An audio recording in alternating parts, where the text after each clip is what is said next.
prisoner was transferred to diplomatic custody on the 9th rotation. Not because she threatened us. Not because she attempted escape.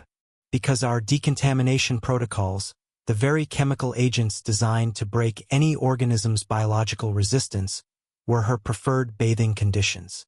This is my official report. I am Melitheri, serving in detention block Yathera on Ring Station Pelix. For 9 rotations, the human sat in the high-security biological containment wing. She had not complained, had not requested legal counsel. She simply waited. She hummed acoustic patterns my auditory receptors could not classify. I am filing this report because my training did not prepare me for her. 30 years of containment, and she was the first to scare me. Her designation was Kestrel Marsh, prisoner of war. Previous Earth occupation translated as medical personnel. She was captured during the Salvari border skirmish, unarmed. She remained unarmed now. The anomaly began with her physical composure. My biometric scanners registered her resting heart rate at a terrifyingly calm baseline. Crack. She raised her upper appendages, deliberately intertwined her digits, and pressed outward until the joints produced a sharp, percussive sound. A deliberate microfracture of her own skeletal structure for comfort.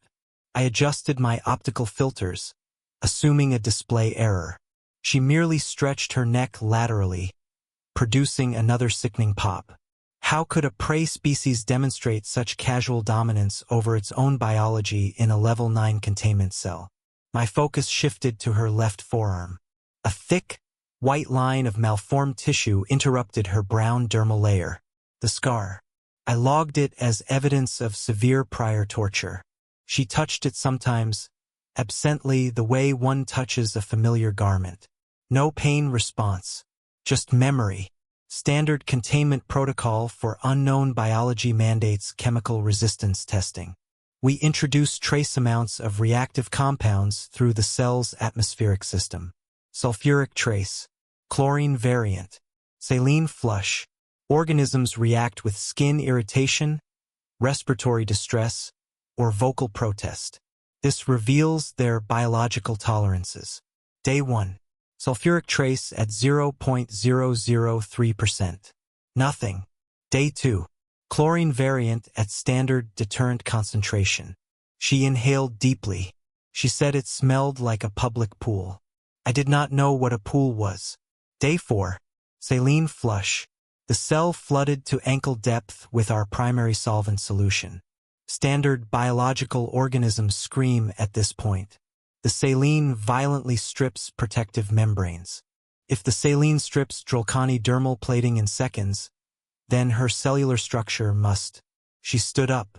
She let the caustic solvent wash over her bare feet. "Oh, that's nice," she said. "Warm, too." My dorsal ridges flared involuntarily. I stared at the monitoring console, waiting for her dermal layer to dissolve. Her skin pH had not changed, but her vitals were actually improving. The chemical burn should have reached her bone marrow by now. Instead, she looked up at the primary observation lens. "Hey!" Kestrel Marsh called out. "Do you guys have a pool anywhere? A big one? I really miss swimming." I accessed her planet's file. Earth, Class 12. I had skimmed the atmospheric and gravity metrics, but I had overlooked the hydrological section. I opened it now. My respiratory spiracles locked. Dihydrogen monoxide, the universal solvent, the exact compound we use in trace amounts for maximum security decontamination. 71% of our planet is water, she explained when I finally activated the intercom to question her biological resilience. We swim in it. My translation matrix struggled to process the context. She said it so casually. "Seriously, though," she added, pointing at the caustic puddle at her feet. "About that pool?" I set down my data console. I looked at the primary decontamination system, the architectural marvel designed to be our absolute most effective containment tool. The saline flush that was supposed to strip her cellular defenses had been her most comfortable moment in 9 rotations. I turned to my shift partner, Warden Corveth. My vocal synthesizer was not steady. She bathes in the universal solvent, I whispered, on her planet, for relaxation. Corveth did not respond for 11 seconds. I counted. How concentrated? He finally asked. Full saturation. Oceans of it. She has been swimming in our weapon since she was a juvenile. I filed an immediate biological containment failure report.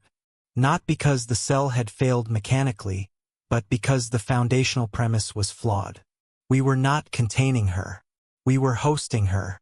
The medical division pulled Earth's hydrological data within 20 minutes, collapsing our entire xenobiological model.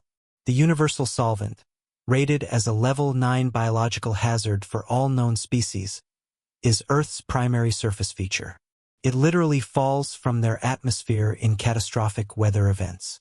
They drink it to sustain fundamental biological function. They cook their native flora and fauna with it. Their own physical bodies are composed of over 60% of this highly reactive chemical. The warden sealed the wing to keep the file from spreading before a command review, but 3 separate intelligence departments had already accessed the raw data.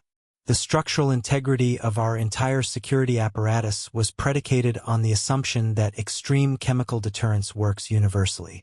Earth destroyed that assumption. The panic spread through the chain within 2 hours. We had captured a being from a world made of our most dangerous compound. Our chemical weapons were her swimming pool. Through the observation glass, I watched the prisoner. She was casually pressing 2 digits against the junction of her neck and jaw, checking her own pulse out of sheer boredom, displaying an absolute, casual dominance over her own biology in a room designed to break her down. To voluntarily submerge oneself in a level 9 hazard, not for survival but just to... The chain broke. Detention Command frantically contacted Fleet Intelligence, who immediately contacted the Diplomatic Corps, who subsequently contacted the Prisoner Repatriation Authority, resulting in an unprecedented 6-hour administrative scramble where Kestrel Marsh was rapidly reclassified from a standard prisoner of war to a heavily guarded protected diplomatic asset. Detention Command has begun a full 4-year review of all Class 12 biological containment protocols. Our current systems are officially listed as fundamentally unsuitable. She was formally transferred to the diplomatic wing on the evening of the 9th rotation. They provided her with vastly superior quarters, actual furniture, and a complete cessation of all automated decontamination cycles. She offered a small, polite wave to the observation glass as the heavily armored guards escorted her down the corridor. It was a gesture of goodwill from an entity we had spent 9 days attempting to chemically suppress. We had given her our worst. She had treated it like a mild vacation. She actually seemed genuinely disappointed to leave the cell. The warm floors were nice, Kestrel said. Reminded me of the beach. I filed my final documentation. It remains an open file. The scar on her arm, initially logged as tragic evidence of prior torture, is now referenced in 3 separate intelligence documents as proof of Class 12 regenerative capability. It is undeniable evidence that her species breaks, heals, and comes back physically stronger, starting from childhood. The human recently submitted a formal request for access to a large body of water for recreational purposes. The Diplomatic Corps does not know how to safely accommodate her physical requirements. Our architects are baffled.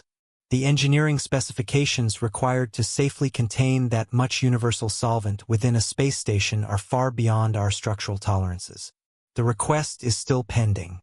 We do not have an answer.